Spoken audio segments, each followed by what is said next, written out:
ஒரு பெரிய இன்ஸ்பிரேஷன். எதனால? இவ்வளோ இவ்வளோ அச்சீவ் பண்ணியிருக்கீங்க.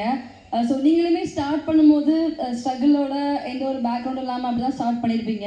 ஸோ எனக்கு நீங்கள் ஒரு பெரிய இன்ஸ்பிரேஷன்.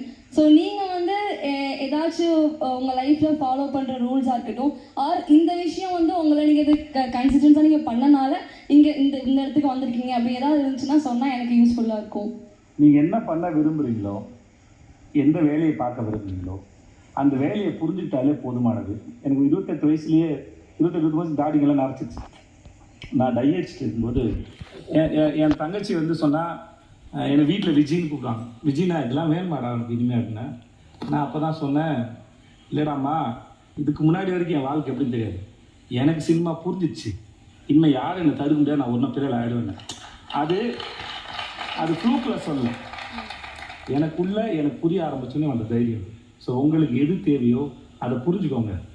நீங்கள் உங்களை வந்து கடலுக்கு விடலை, உள்ளே போனீங்க, ஆச்சரியமாக இருந்திருக்கும், அந்த பயம்லாம் இருந்திருக்கும், உங்கள் அப்பா கூட இருந்திருந்தாலும் ஒரு நாளில் தைரியம் வந்திருக்குல்ல, அந்த பயத்துலேருந்து தைரியத்துக்கு ட்ராவல் ஆன ஒரு டைம் இருக்குல்ல, அங்கே தான் சுபி இருக்கிறார். அந்த சுபியை பிடிங்க, அந்த சுபி என்ன நினைக்கிறா செய்ய முடியும். Okay, thank you.